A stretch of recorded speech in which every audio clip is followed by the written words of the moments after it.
Shalom, Yashrala. This your brother Dawada, coming back at you with this here truth again. First and foremost, I want to give all praise unto Yahweh, Bahashim, Yahweh Shah, Bahashim, Rachakwadash. Double honors to the apostles and elders of Great Millstone that taught us this truth and that rule well. And salutation and much love for you, Akim, pushing this truth and sincerity on the four corners of the earth and enduring afflictions to feed and edify the elect.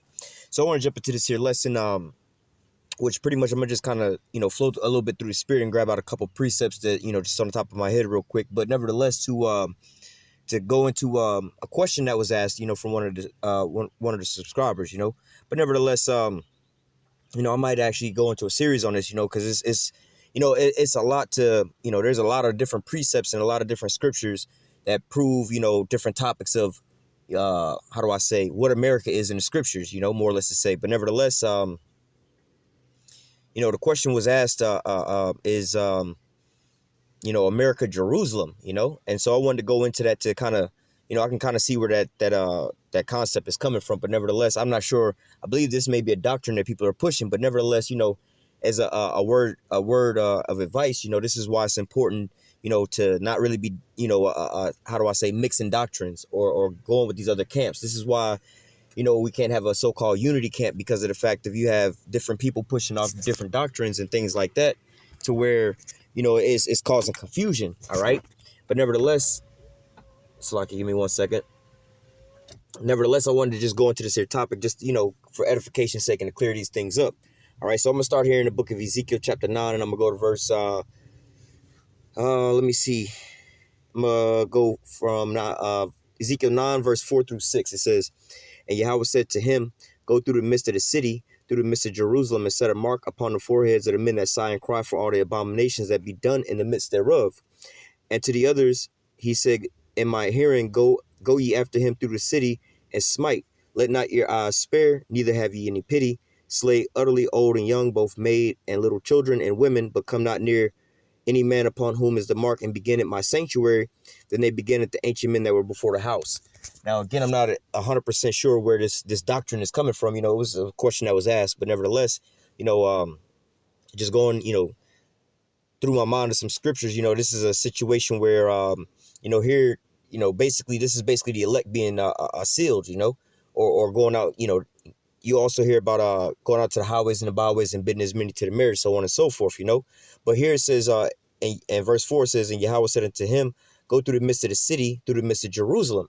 All right, now, if you put these scriptures into context, you know what I'm saying? And, let's just say, you just now learning into these things. You understand that we went into captivity and so on and so forth. And we still in the captivity, which is important to understand, to have this whole roll, to eat the whole roll, to have the whole foundation. Because there's certain things that, like, salvation, you can't really define what the hell salvation is if you don't understand that there's different nations, all right, who the nation of Israel is and what their condition would be. All right, that they would be in captivity under their enemies in the last days, and that they would have to be saved from their enemies and delivered from their enemies. All right, if you don't have that in context, then you can't explain to nobody with how do I say, with common sense, or with, to make it make sense. You can't deliver somebody who you can't describe why they need deliverance from, or to save somebody if you can't tell them what they're getting saved from. All right, so nevertheless, you have to understand these things in context. All right, so now going back into context, all right, the Israelites was scattered throughout the four corners of the earth, all right, and then put into captivity. What we read in here is pretty much an end time prophecy of basically like what you read in the book of Ezekiel 37, all right, the valley of the dry bones. So he's going out prophesying into the dry bones, all right. That's basically what we're reading here in verse 4 about, put a mark on the foreheads of the men that sigh and cry. All right, these men that sigh and crying for all the abominations, these men would be where? On the highways and the byways, also bidding as many to the marriage, also being set up as watchmen to warn the children of Israel.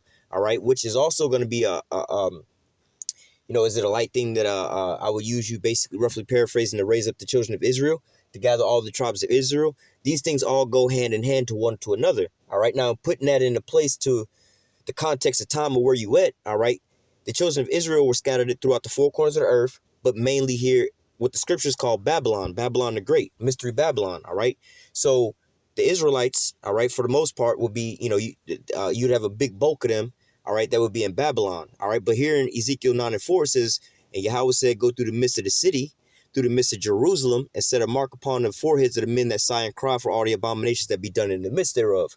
Now, if you just reading this like you would read any other book and just read it straight down and not putting things into context, because the scriptures say precept upon precept, line upon line. All right, so you can't just read this straight through, like from the very first page of the Bible to the very last page of the Bible and think that you're going to understand things. All right, so for instance, well, nevertheless, I'll get that here in a second. But nevertheless, what you have to understand is Jerusalem, all right, is a people before it's a place, all right? And we always go into that. Now, to bring that into context in modern day today, let's just say that you have an Olympic game going on, right? Let's say in this Olympic game, you got America versus Russia, right? They're playing whatever game they got going, running, whatever. They got this Olympic match, maybe basketball, right? And let's say the Olympics is in Germany or some shit, right? Now, let's say that how do I say, Russia dominated America, or Russia wound up beating America, or Russia wound up dominating America. Like, oh, we took it to their ass, we beat their ass, whatever, whatnot, or give it to you on a different sense, right? You in high school or whatever, whatnot, and you got a high school football championship or a basketball championship. Now, let's say your high school made it to like the state champions, right? Now, you actually leave out of the county, the city, even you might even leave out of the state of where you actually go to school at. Let's say you are, Miami-Dade High School or some shit, right? Or Miami-Dade High School. Now you go into some kind of state championship or whatever, whatnot, or some kind of regional championship, and you go into the state of Georgia, right? Now, when you're in the state of Georgia at your football game, basketball game, they're still going to address you as the Miami High School, Miami-Dade High School, whatever their mascot is, Tigers or Lions or whatever, They're going to still address them as that, even though they're in a whole different state. They're still represented. They're still representing from where they so-called from, right? Miami-Dade High School, they, even if they're in California playing some kind of game or some shit, they're going to still refer to them as Miami, all right? You're like, oh, that's Miami right there. Like, well, we nowhere near the state of the state of Florida, let alone the city of Miami. We way to fucking California. But you would reference the players on the team as Miami. Oh, that's one of the Miami boys. That's Miami over there. Who's that crowd of people? Oh, that's Miami over there. But you're not talking about the so-called land mass. You're talking about the people first, right? Or you watching any of these sport teams, oh, that's Dallas over there playing, oh, who got the ball? Dallas got the ball. Well, the actual football game is being played in like California somewhere, So where the fuck is the state of Texas for you to have the city of Dallas, So we even modern days today, how do I say, talk about people before it's a place. And a lot of times, again, if you had an away game or somewhere like that, you would still refer to the people on the team, most time as the city or the place where they're from, So this is like the same thing, Jerusalem is representation of the Israelites. All right. This is the city of those people, or just like, a group of Americans go somewhere else in another country, or somebody's looking at, oh, who's that over there? Oh, that's some Americans. That's, oh, that's America over there tripping, at the World Cup. Oh, they over there tripping. Who was tripping? Yeah, America was tripping. Like, bitch, we like 2,000, 4, 5, 6, 7, 8,000 miles away from America. How do you know America tripping? The people is tripping, So if this is the mix-up where people say, oh, go through the midst of Jerusalem, understanding that this will be an end-time prophecy, that the prophets will be raising up the children of Israel, and they took it as far as they will be raising them up in the midst of the city, in the midst of Jerusalem, because they're reading it verbatim, going straight down, lacking the understanding of where the children of Israel will be in the last days, all right? Then that's where your confusion come into play, all right? But like the scriptures also say, you have to go line upon line, precept upon precept, here a little, there a little, all right? So real quick, let me go ahead and prove that their point. So Ezekiel 9:4 again, it says, and Yahweh said unto him, go through the midst of the city, through the midst of Jerusalem, and set a mark upon the foreheads of the men that sigh and cry for all the abominations that be done in the midst thereof. Real quick, let me just see what they define Jerusalem as real quick.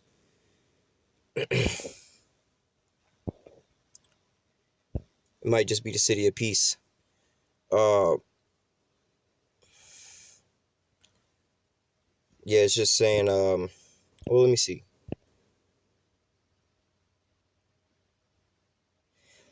Yeah, it's just saying the city of peace here.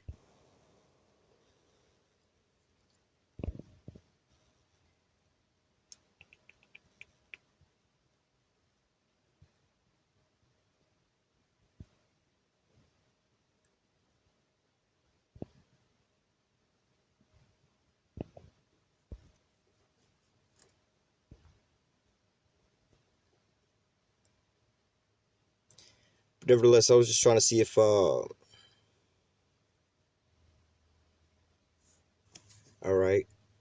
It says right here. It says all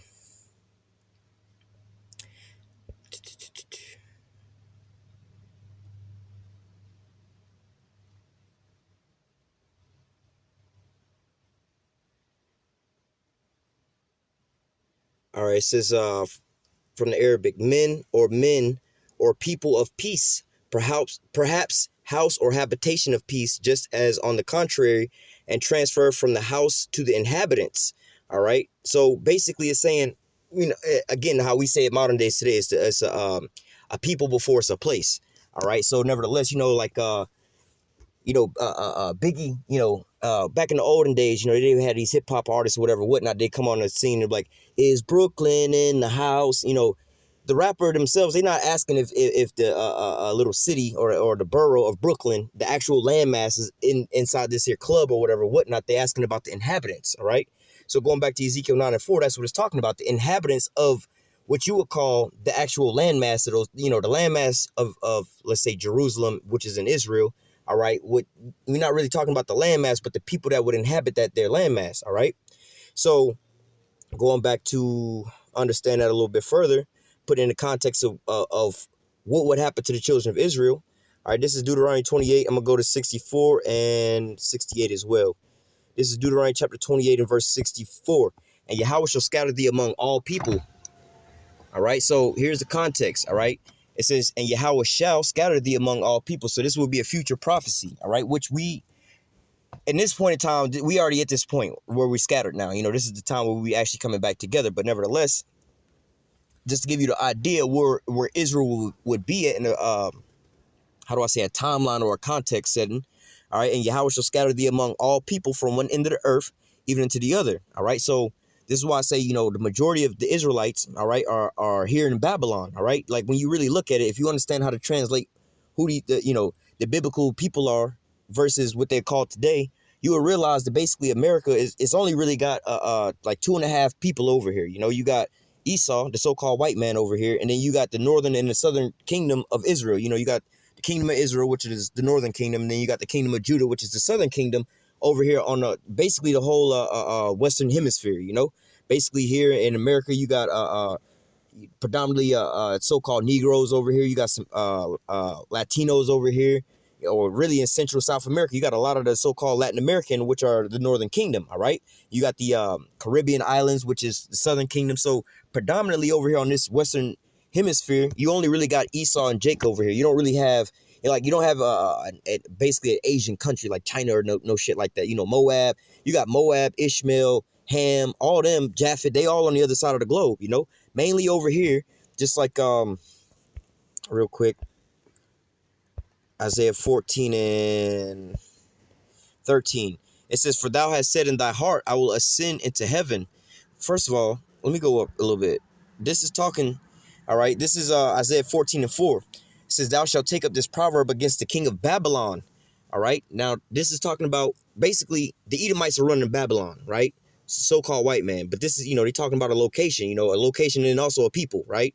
So this is talking about the place, which is Babylon. All right. It says, thou shalt take up this proverb against the king of Babylon and say, how has the oppressor ceased and the golden city ceased? Now, in a carnal sense, what is the so-called greatest nation on the face of the earth and past due time all the way up into the same time today?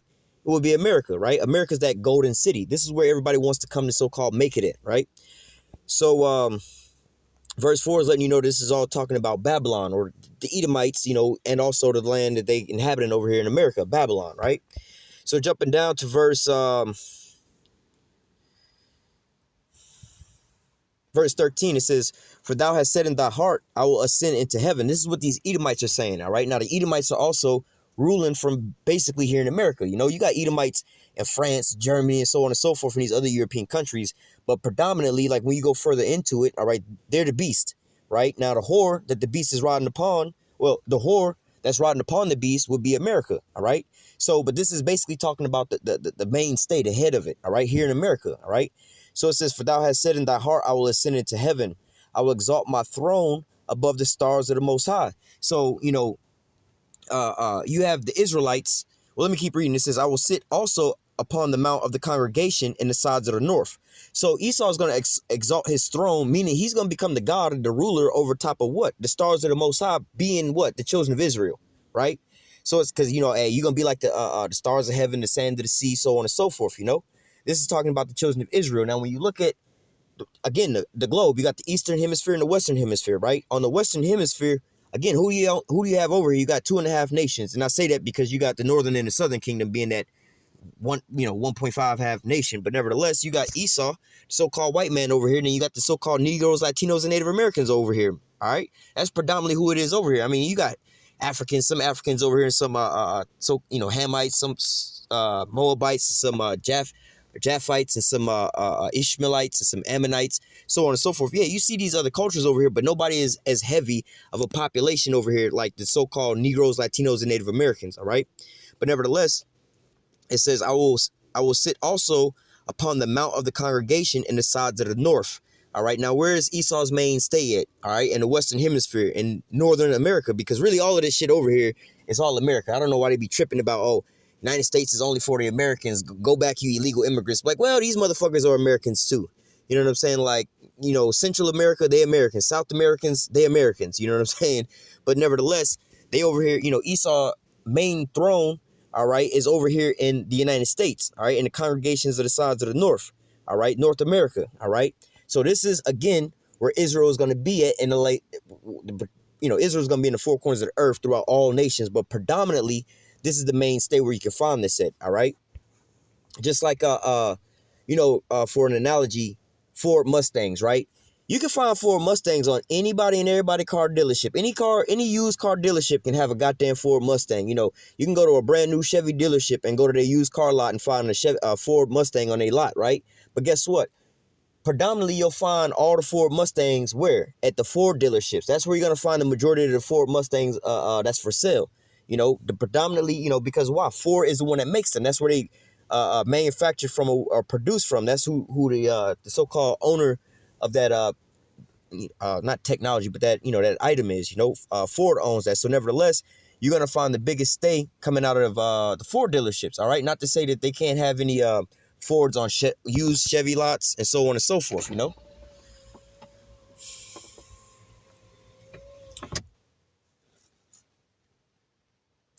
me get back to Deuteronomy 28. This is Deuteronomy 28. I'm going to go back to verse 64.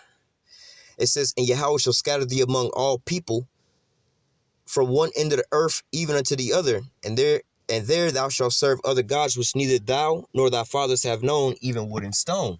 All right. And that's predominantly what we over here doing here in the Americas, right? You got the Northern and the Southern Kingdom over here worshiping these false gods, these false idols, Christianity, and all that bullshit, Do I want to read that? No, let me just go on down to, hang on 1 second.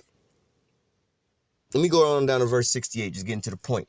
This is verse 68, and it says, and Yahweh shall bring thee into Egypt again with ships by the way whereof I spake unto thee, and thou shalt see it no more, and there you shall be sold unto your enemies for bondmen and bondwomen, and no man shall buy you.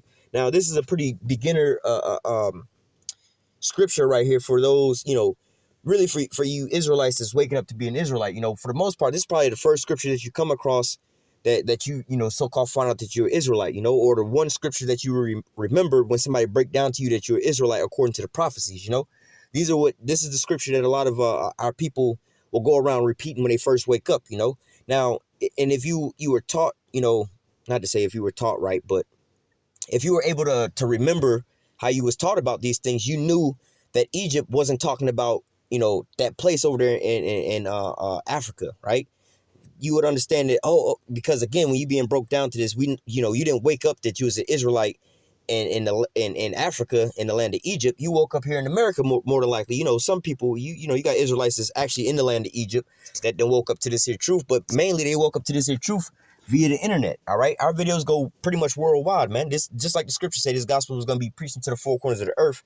All right. And we, a lot of us brothers got that YouTube studio app, which it'll break down your demographics and show you how these where these videos go around the globe. And, and that's how, the lost sheep are being woken up around the globe. We don't really go and set up camps in these different locations. They watch our videos. But nevertheless, when you woke up normally, for the most part, to this here scripture. So you would understand that Egypt isn't actually talking about in Africa. This here Egypt was basically talking about you was going to be brought back into bondage again on ships. And you was brought over here to America on these slave ships. And you would also repeat this to let people know, hey, well, we're Israelites because, see, here in Deuteronomy 28 and 68, they say we was going to go back into Egypt again on ships. And, again, if you really know about a lot of this, like, well, we didn't really, as a big, massive population, go back into Egypt again after we was delivered out of Egypt. You had some Israelites that actually went back to Egypt, and dwelt over there. But as a mass, the Israelites, we never went back over there, and we didn't go back into captivity in the land of Egypt. All right. But we did go into bondage. All right. And plus Egypt, we walked into Egypt. All right. When we got there to begin with. All right. And we walked up out of Egypt to get up out of there.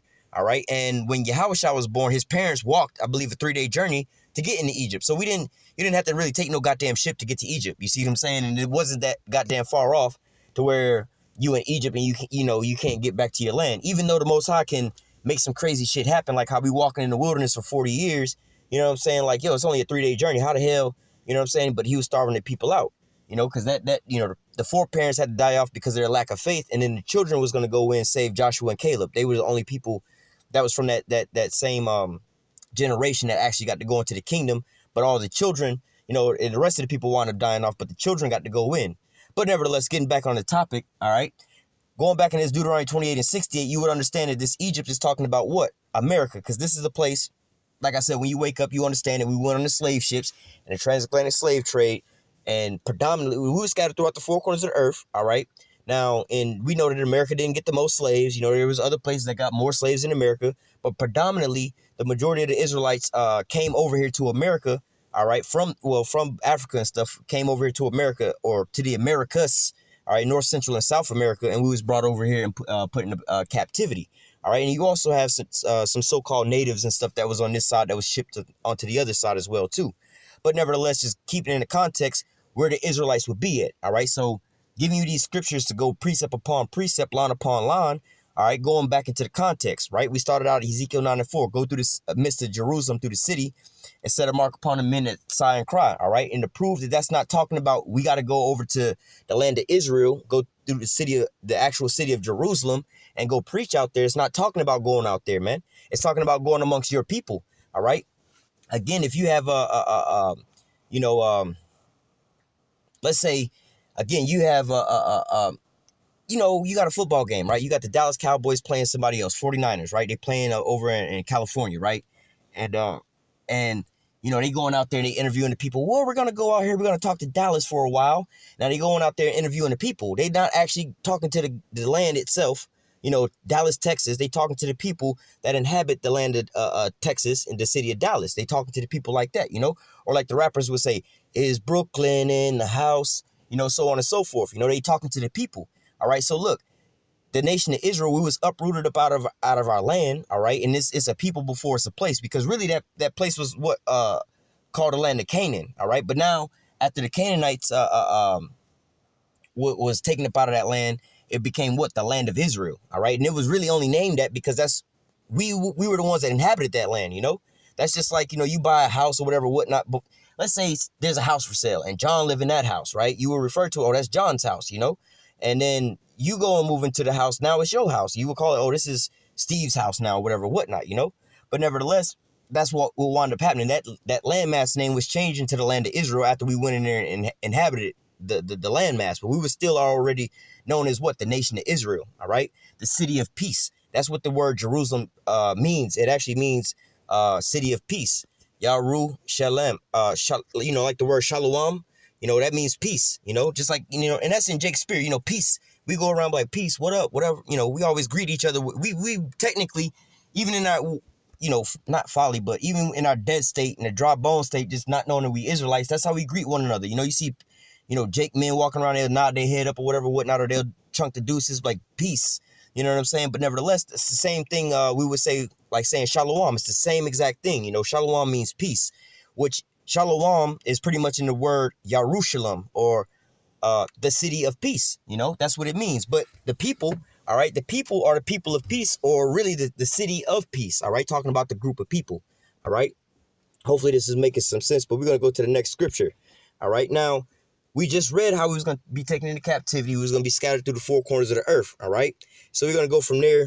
And like I said, I'm just throwing some scriptures together off the top of the head real quick, just to kind of prove this here point, and showing certain things in the scriptures that will show where we would be at, who would be over in that landmass, and why we wouldn't be referred to. Well, you can refer to us as Jerusalem, but we're not. Babylon and Jerusalem are two different things. Like really, just like America. America, technically isn't Babylon, but it's got it is Babylon. Let me not get somebody's no leeway for that. But nevertheless, it's just like in the book of Revelations, how it says, which is called spiritually Egypt and Sodom, right? It's taking out the traits like that, all right? So this is where, you're getting these names from. But nevertheless, America would be Babylon, all right? Jerusalem would be, depending on how you're talking about it right now, because the actual landmass and all that over there, you can find it on the map, Jerusalem, but really that's not the city of peace, man. That's this. Well, let me get it. Let me get in the scriptures real quick. This is Psalm 79 and verse 1, a psalm of Asaph. It says, O Yahweh, the heathen are coming to thine inheritance. Thy holy temple have they defiled. They have laid Jerusalem on heaps. All right. So again, now this is also twofold, because what they actually did, like what Yahushua was talking about, like, yo, they're going to come in and pass about the city, and there's not going to be one stone that's not overturned. All right. And that was twofold, because what they did come into the city and they actually destroyed the city, but then they also fleeced the people as well, too. Same thing here, man. They devoured our city, took over our city, but then they also took over us and took over our heritage as well, too.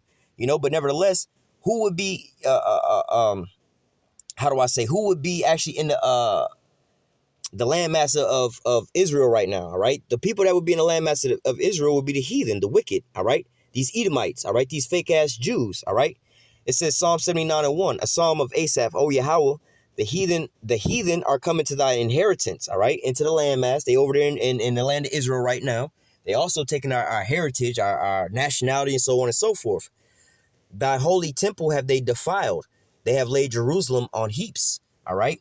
So, and I mean, actually, if you read down, it's going into both. It says, the dead bodies of thy servants have they given to be meat unto the fowls of heaven, the flesh of thy saints unto the beasts of the field, showing you how they defiled Jerusalem as far as a people, all right, and how we was devoured.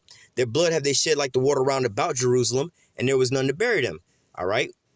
But nevertheless, speaking of both things, the people and the place, we was devoured by these heathen. They came and took our heritage and so on and so forth. And then they actually took the landmass. All right. So from there, we're going to go to, let me see, Ezekiel 36 and 1. It says, and thou son of man, prophesy unto the mountains of Israel. All right. So now listen here. This is being spoken unto the people. All right. The people of the nation of Israel. It says, and say, ye mountains of Israel, hear the word of Yahweh. Thus saith Yahweh power, because the enemy have said against you, aha, even the ancient high places are in our possessions. All right, so what? This is being spoken to the children of Israel, you so-called Negroes, Latinos, and Native Americans. The Most High is telling you what? That basically your house got stolen. They didn't hijack your identity. They hijacked your house. They kicked you out your house, whatever, whatnot. They stole your whip, man. That's what's being said here, all right? It says, aha, even the ancient high places are in our possession. So where would the ancient high places be at? In the land of Israel. All right, so who has possession of that? That would be what?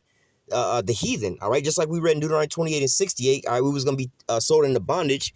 No man was going to buy us, and we're not going to see it no more, talking about our landmass. We wasn't going to be over there in a massive amount of numbers. Now, you do have some actual Israelites that's over there, but as a whole, we not over there in our homeland, all right? Verse 3, therefore prophesy and say, thus saith Yahweh, because they have made you desolate and swallowed you up on every side, that you might be a possession unto the residue of the heathen. All right. So again, where would the Israelites be in the latter times? They will be a possession unto the heathen. They will be in captivity under these other nations into these other countries. All right. It says, and ye are taken up in the lips of talkers and the infamy of people.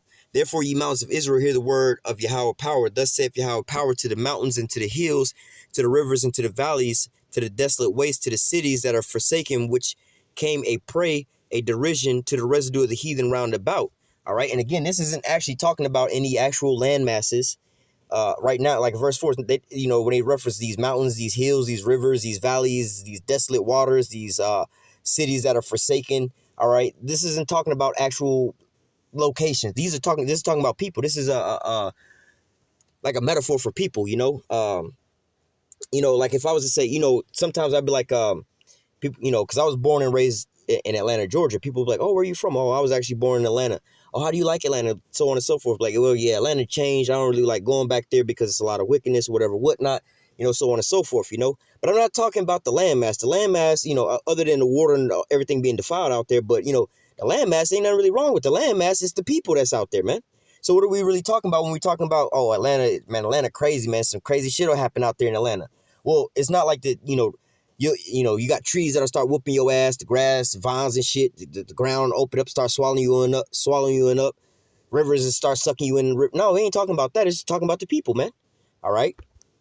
Verse 5. Therefore thus saith Yahweh power, surely in the fire of my jealousy have I spoken against the residue of the heathen and against all Idumea.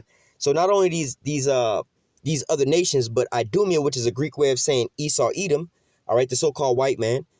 It says, and against all Idumea, which have appointed my land. All right, now this is actually talking about the landmass itself. It says, which appointed my land into their possession with joy of their heart, with despiteful minds to cast it out for a prey. All right, so just like we just read in Psalm 79, all right, they taken the ancient high places into their possession. All right, they appointed their land into their hands with joy and happiness. The Balfour Declaration, so on and so forth. All right, so look. That's not talking about, Jerusalem, like for a lot of the times, especially when you're reading in future prophecies, the majority of times when you're reading about Jerusalem, it's talking about a people. All right. There's certain times where it's not talking about a people, but it's actually talking about a landmass. Like here in verse 5, verse 4 is talking about the people, the Israelites. All right. It says, therefore, ye mountains of Israel, hear the word of Yahweh. All right. See, ye mountains. Mountains is talking about like they have the summit meeting. All right. It's talking about people. All right. Ye mountains of Israel, hear the word of Yahweh. Thus saith Yahweh power to the mountains. All right. And to the hills. Big government, small governments. Talking about groups of people. To the rivers, the valleys, and to the desolate wastes, and to the cities that are forsaken. The city of Atlanta. We shouting y'all out, Atlanta. We talking to the whole city. The whole city stand up. We want the whole city to come out and party with us live tonight at club so-and-so and so-and-so. We going to have the whole city lit. Not talking about the actual ground that you're walking on, but the people. All right. Now, in verse 5, it says, therefore, thus saith Yahweh power, surely in the fire of my jealousy have I spoken against the residue of the heathen and against all Idumea. All right. Talking about a people. And what did these people do? Which have appointed my land. All right. The actual landmass, the land of Israel. All right. Into their possession with the joy of their heart, with despiteful minds to cast it out for a prey. So the land of Israel. All right, the land of Israel will be in possession of the heathen, of the enemies at this point in time. All right, they will be having control over the land, the actual landmass of Jerusalem. All right.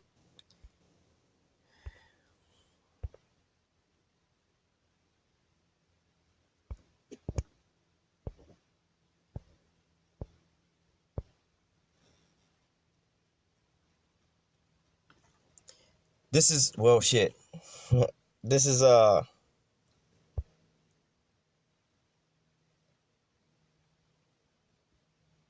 well, I can start at verse 21, or Luke 20 and 20.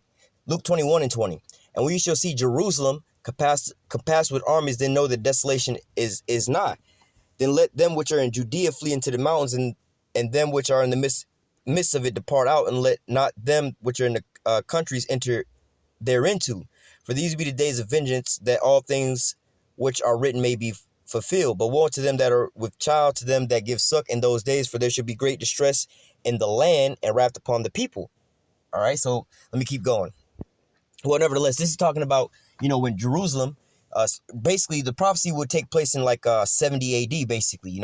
Titus, Vespasian, and Domitius would basically sack Jerusalem. All right, they actually went in, all right, and destroyed the city, and they actually, was putting it to flight and slaughtering a lot of the Israelites themselves. All right, this is how we first started getting scattered. All right, this was the first time we started getting scattered and getting chased up out of our land. All right, jumping down to verse 24. And they shall fall by the edge of the sword and shall be led away captive into all nations. So when the Romans came in and sacked Jerusalem, all right, and scattered us abroad, we was going to be carried into all nations. This was the start of us being scattered into all nations on the face of the earth. And Jerusalem, the landmass, shall be, and also the people, but also mainly here talking about the landmass, and Jerusalem shall be trodden down of the Gentiles to the times of the Gentiles be fulfilled. So in twofold, These other nations would be licking our wounds and basically having us in captivity into the end. All right, that was their time of the Gentiles, but then they would also be in possession of the land of Israel. We wouldn't have possession of that. All right, we would lose, possession of the title of Israel. All right, the landmass. All right, and we still in this time frame right now until the Lord raises us up and take them out of power and plant us into our own land. Let me get it real quick. This is in Ezekiel 37 and like 21.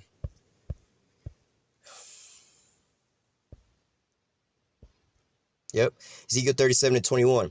And say unto them, thus saith Yahweh power, behold, I will take the children of Israel from among the heathen, whether they be gone. All right. So again, you have to put in the context. We will be scattered into the four corners of the earth. The heathen will come in and take down our nationality, our high places, and so on and so forth, and take our land, and they will be in our land to the times of the end. But here it says, Ezekiel 37 and 21, and say unto them, thus saith Yahweh power, behold, I will take the children of Israel from among the heathen, whether they be gone, and will gather them on every side and bring them into their own land. So where is the Israelites' own land? All right, in the land of Israel. All right, so if the Lord is going to bring Jerusalem back into Jerusalem, that's telling you that what? The children of Israel, who is being referred to as Jerusalem, they're not actually in the landmass of Jerusalem. All right, so and you still got the city of wickedness going on over there with the pride parades and so on and so forth. So that's not the city of peace over there. The land would be flourishing and thriving and so on and so forth, man. Those people have to bring in, they got to bring in like irrigated water in for things to grow over there and plant trees and shit where it wouldn't naturally grow. They spend a whole lot just to make that place so-called thrive, and it's still really desolate over there, all right, because the holy people ain't over there, all right? But again, going into context, the Israelites will be scattered into the four corners of the earth. They will be out of their landmass, all right? Then in end-time prophecies, the Lord will raise them back up and bring them back into their own land, which will be in the land of Israel, but they will be, well, let me grab it. Let me grab this real quick. To tie another point that just came into mind. This is Zechariah 10, because we was just talking about how these places are sometimes called by different names. Well, this place in America is sometimes called by different names. Zechariah 10 and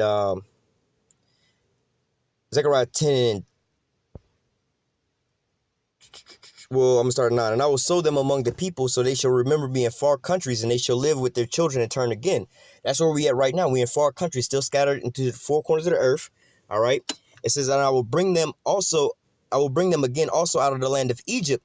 All right. So the Lord didn't bring us out of Egypt twice like that. We was delivered out of Egypt through the Red Sea one time. All right. The other Israelites that happened to just be living in Egypt, they wasn't really in captivity in the land of Egypt like that. You know what I'm saying? So the Lord, it's not a massive population of us over there. This Egypt is talking about what? Again, like Ezekiel or Deuteronomy 28, the house of bondage. That's where we at right now. All right. It says, and I will bring them again also out of the land of Egypt and gather them out of Assyria. And I will bring them into the land of Gilead and Lebanon. A place shall not be found for them. All right. So nevertheless, the Lord is going to deliver us up out of the land of the north and out of the far countries, the four corners of the earth we were scattered. All right. But again, the Israelites at this point in time would still be in the captivity, mainly here in Babylon. All right.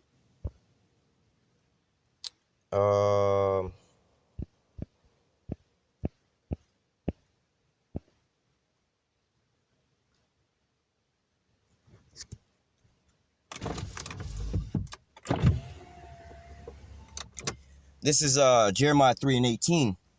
In those days, the house of Judah shall walk with the house of Israel. All right, now, real quick, let me go Ezekiel 37 and 22. This is Ezekiel 37 and 22, and I will make them one nation. That's a lot. Let me go up one. Well, we just read 21. Let me go to 22. It says, well, let me go back to 21 just to give you the context, because we just read this, though. But it says, Ezekiel 37 and 21, and say unto them, thus saith Yahweh power, behold, I will take the children of Israel from among the heathen, whether they be gone, and will gather them on every side and bring them into their own land.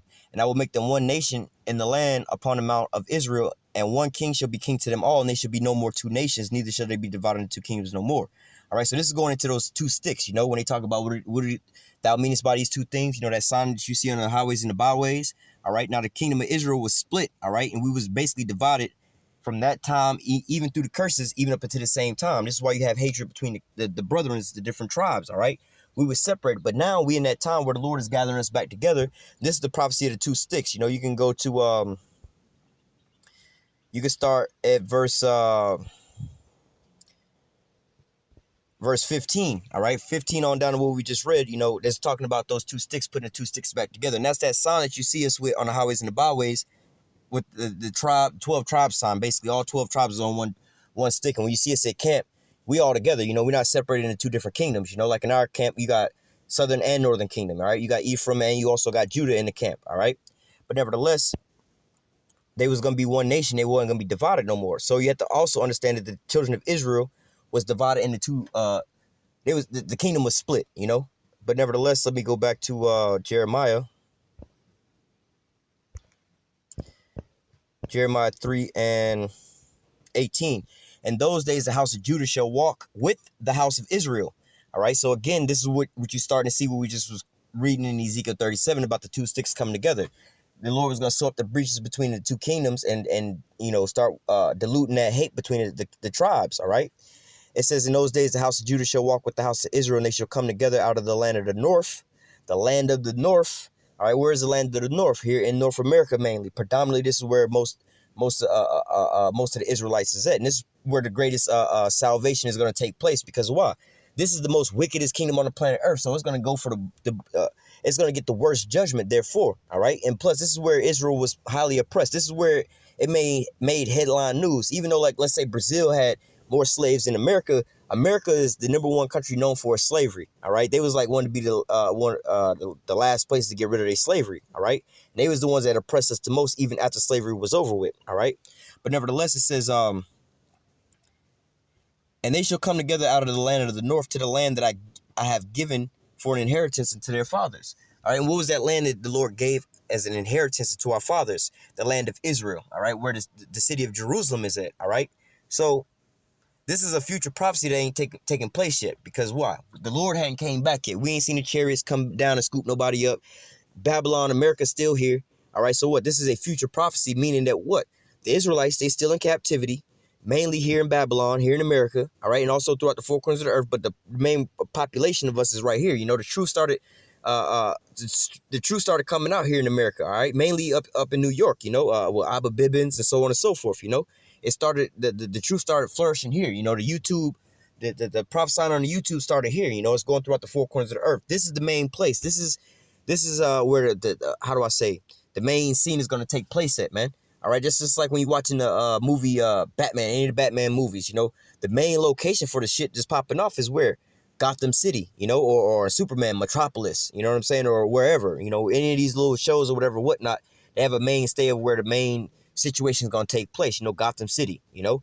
But nevertheless, just like in the scriptures, you know, at this point in time, the main focus is going to be where? Here in Babylon the Great, all right, Mystery Babylon, all right, because this is the place where the greatest destruction is going to take place. The greatest deliverance is also going to take place, all right. Matter of fact, let me go to, I'm about to close out here shortly.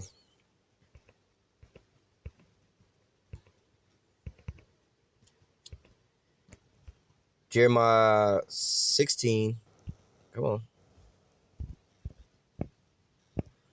I think 18, no, 15. It says, well, 14. It says, therefore, behold, the days come, saith Yahweh, that it shall be no more said, Yahweh liveth, that brought up the children of Israel out of the land of Egypt. All right. And this, we still talk about this today. You still see movies. We still talk about, like, if you hear the term Exodus, right? Basically, you know, Bob Marley said it the best. Exodus, movement, and he said job, but movement of Yahweh's people.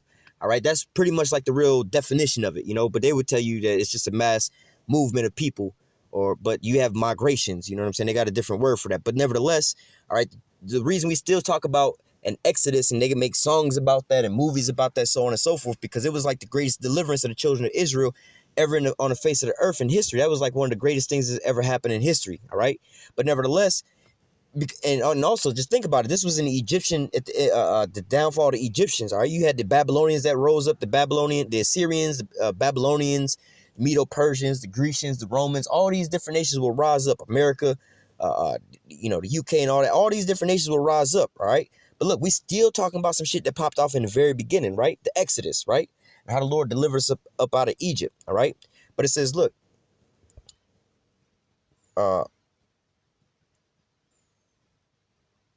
verse 14, Jeremiah 16 and 14. Therefore, behold, the days come, saith Yahweh, that it shall be no more said, Yahweh liveth that brought up the children of Israel out of the land of Egypt. But Yahweh liveth that brought up the children of Israel from the land of the north, from all the lands whither he had been driven, and from all the lands whither he had driven them, and I will bring them again into their land that I had given unto their fathers. So, I mean, this is clear cut. It's telling you that, look, we're not going to be talking about the old Egypt, the deliverance from there. We're not talking about that, but we're going to be talking about the new Egypt deliverance. But that new Egypt is where? In the land of the north. All right. But look, the Lord said he was going to deliver them from out of the land of the north and take them where? Back into their own land, into the land of Israel. All right. So now if you have to ask yourself this question, if you so-called and woke up that you're an Israelite and you believe that with faith, all right, because somebody then showed you through the prophecies and you have faith in that and you believe that, then, you have to, examine yourself to see whether you be in the truth or not. Because if you believe that based off of the prophecies that you under these curses, so on and so forth, then you would also have to believe that you're still in captivity. You hadn't been delivered. You ain't seen the Lord yet. You still fighting against your enemy. Your enemy, you still see your enemy's face on the TV and at work and everywhere you go. So by a process of elimination, if you still see your enemy walking around without chains on their necks and shit like that, you still up under their foot. What does that, by a process of elimination, what does that let you know that you still at? You still in captivity. All right. And so if you still in captivity, that means that you not into the land which the Lord gave to your forefathers as a possession. All right. And if you're not in that land, that means you're still in captivity where? In the land of the north where you would be at. And who would be in your land? These heathen. Edom, Esau, Idumea. All right. We read that in Ezekiel 36. All right. So the scriptures is clear as day is of who is who and who is where. Like I said, Lord willing, I'll probably go a little further deeper into this, like giving out some precepts that's going to describe America in the scriptures, and they'll basically name it as what? Babylon. All right. But nevertheless, and also, it's under a lot of different names. Like here it's saying the land of the north. You also got Egypt, Syria, or Assyria, Sodom and Egypt, or, things like that, Let me go from here to, I'm going to close out here, actually.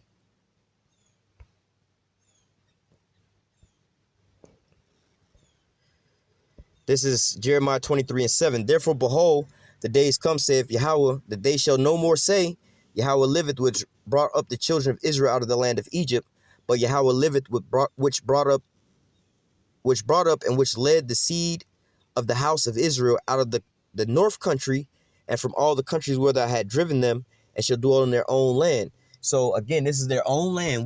Where is their own land? It will be the same land that the Lord gave their forefathers. All right. Now, who are some of their forefathers? All right.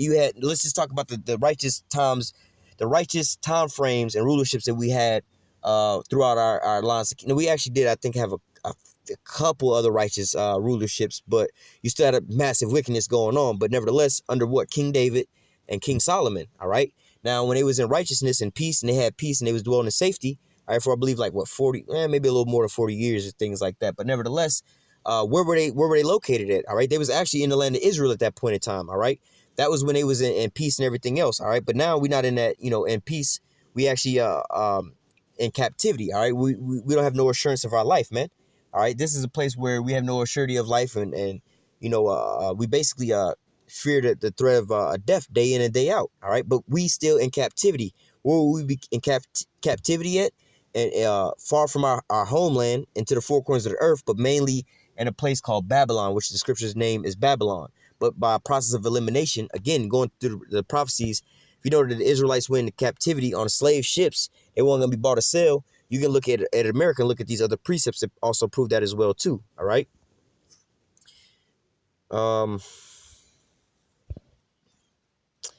Another precept that just came to my mind real quick, but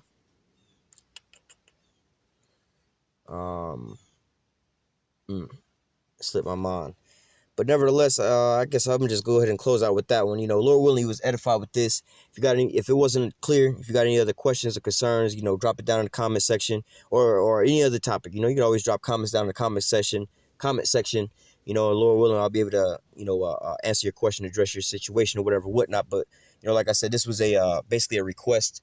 And, I see that possibly that there's people out there teaching that Jerusalem and Babylon are the same place. That's not necessarily true. you know, you could talk about Jerusalem being a people.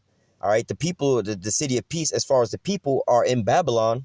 Yeah, but the landmass of Babylon and the landmass of Jerusalem is not the two same landmasses. All right, but nevertheless, you know, Lord willing, that was edifying. Let me see. I could have went and got. Yeah, we're not gonna grab that. But nevertheless, Lord willing, you was edified with this here lesson. Until next time, I say, call halal Yahweh, Bahashim, Yahweh Shai, Bahashim, Ruach HaKodesh. Double honors to the apostles and elders, a great millstone that taught us this truth and that rule well. And salutation and much love for you. I can push this truth and sincerity on the four corners of the earth and enduring afflictions to feed and edify the elect. Until next time, I say, stay strong and shalom.